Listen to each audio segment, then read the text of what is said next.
The Lost City of Atlantis. 10 facts about the legend and the search for it. The Lost City of Atlantis is perhaps the most enduring legend of a lost world in human history. The name alone conjures images of a magnificent island civilization, a utopia of advanced technology and wisdom swallowed by the sea in a single catastrophic day. For centuries, this tantalizing story has inspired explorers, mystics, and dreamers to search for its sunken ruins across the globe. But where did this powerful legend come from? Was Atlantis a real place, a historical memory of a forgotten tragedy? Or is it something else entirely? To understand the story of Atlantis, we must travel back not to a sunken kingdom, but to the mind of one of the world's greatest philosophers. Here are 10 facts that separate the myth from the reality and explore the fascinating history of the world's most famous lost city. 1. The entire legend originates from a single source, Plato. This is the most crucial fact to understand about Atlantis. Unlike ancient myths like the Trojan War or the Epic of Gilgamesh, which exist in multiple sources and were part of a long oral tradition, the story of Atlantis comes from one man and one man only, the Greek philosopher Plato. He wrote about it in two of his philosophical dialogues, Timaeus and Critias, around 360 BCE. No other writer from antiquity, no historian, poet, or geographer ever mentions Atlantis before Plato. For this reason, the vast majority of historians and archaeologists today believe that Atlantis was not a real historical place, but a literary invention created by the philosopher for a specific purpose. 2. Atlantis was created as a villain in a cautionary tale. Plato didn't describe Atlantis as a perfect utopia. In his story, it was the antagonist. He used Atlantis as a literary device to make a philosophical point. The tale is framed as a conflict between two great powers that took place 9,000 years before Plato's time. On one side was Atlantis, a massive, technologically advanced, and wealthy naval empire. On the other was an ancient, idealized version of Plato's own city, Athens. Plato's story is a moral allegory. The greedy, arrogant, and power-hungry Atlanteans try to conquer the world, but they are single-handedly defeated by the smaller, more virtuous, and spiritually pure Athenians. The message was clear. A society built on civic virtue, moderation, and wisdom, Athens, is superior to one built on material wealth, technological power, and hubris, Atlantis. It was a philosophical lesson, not a historical record. 3. Divine punishment was the cause of its destruction.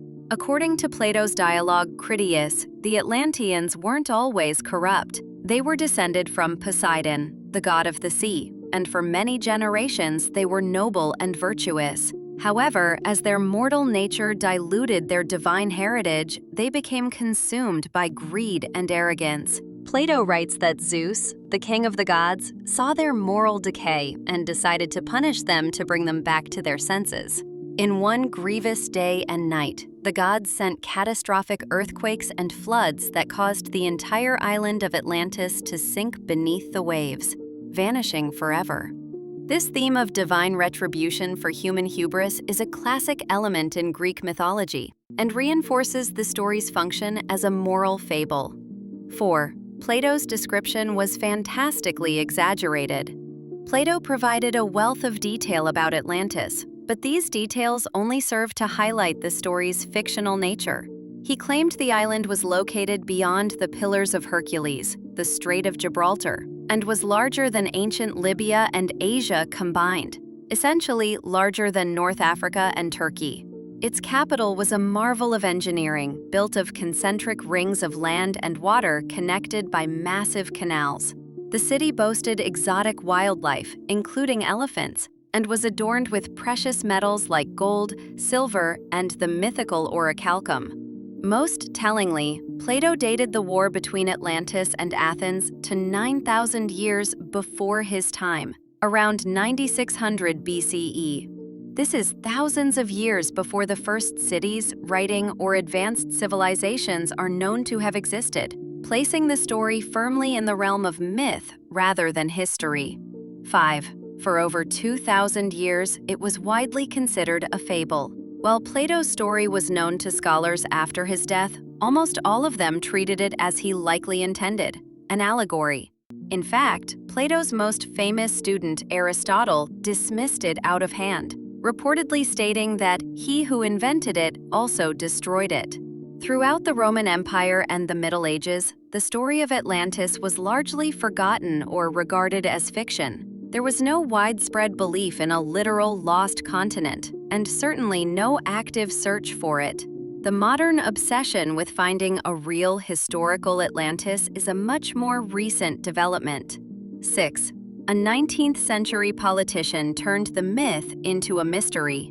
The person most responsible for transforming Atlantis from a philosophical fable into a historical fact was an American congressman and amateur writer named Ignatius Donnelly. In 1882, he published a book titled Atlantis, the Antediluvian World, which became a massive international bestseller. Donnelly argued that Plato's story was a literal history of a real place. He claimed Atlantis was the mother culture of all great ancient civilizations, from the Egyptians to the Mayans, and that it was destroyed in a great flood remembered in myths around the world. Though his evidence consisted of pseudoscience and flawed comparisons, his book was so popular that it single-handedly ignited the modern obsession with finding the lost city, a fervor that continues to this day. 7. The Minoan eruption is the most plausible real-world inspiration. While most scholars agree Atlantis itself is a myth, many believe Plato may have been inspired by a real historical event: the catastrophic volcanic eruption of Thera, modern-day Santorini, around 1600 BCE. Thera was a major outpost of the Minoan civilization, a powerful and sophisticated Bronze Age sea empire based on the island of Crete. The eruption was one of the largest in recorded history. It blew the island of Thera apart, generated massive tsunamis that devastated the coast of Crete, and likely contributed to the eventual collapse of the Minoan civilization.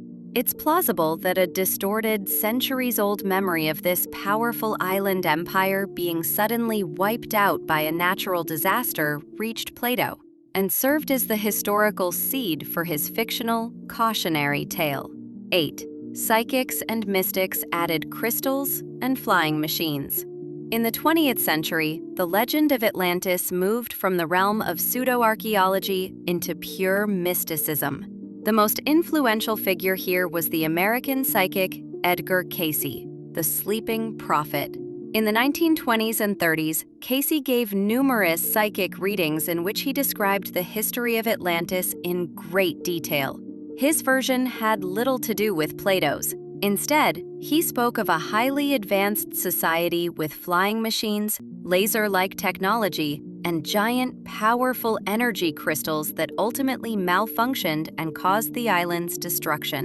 These ideas, which have no basis in any historical text, were enthusiastically adopted by New Age and occult movements, forever cementing the image of Atlantis as a lost technological paradise in popular culture. 9. The hunt for Atlantis has covered the entire globe. Once the idea of a real Atlantis took hold, the search was on. Over the decades, enthusiastic amateurs and a few fringe researchers have proposed dozens of possible locations for the lost city, often based on scant evidence. Proposed sites have included the Azores Islands off the coast of Spain near Cadiz, thought to be the ancient city of Tarshish, the Bahamas, where a natural rock formation called the Bimini Road was claimed to be a man-made wall, and even more outlandish locations like Antarctica, the Caribbean, and the North Sea. Despite decades of searching with advanced oceanographic equipment like sonar and submersibles, not a single piece of credible archaeological evidence for a vast sunken continent or city matching Plato's description has ever been found. 10. Atlantis is a powerful idea, not a physical place. The enduring power of the Atlantis legend has little to do with maps or archaeology. Atlantis is a myth in the truest sense of the word. not a falsehood, but a story that carries deep meaning. It speaks to a profound human yearning for a lost golden age, a paradise free from the problems of our own time. It's a thrilling mystery, a story of a great civilization erased from history, waiting to be rediscovered. Ultimately, the search for Atlantis tells us more about ourselves, our hopes, our fears, and our fascination with the unknown than it does about any real place. The lost city may never be found on a map, because its true location is in the landscape of the human imagination. For those interested in exploring the fascinating history of this powerful myth, these books offer excellent insights. The Atlantis Story, A Short History of Plato's Myth by Pierre Vidal-Naquet. Meet Me in Atlantis, My Obsessive Quest to Find the Sunken City by Mark Adams. Plato, Timaeus and Critias, translated by Desmond Lee, to read the original story for yourself. The End of Atlantis, New Light on an Old Legend by J.V. Luce, explores the Minoan-Thera connection in detail,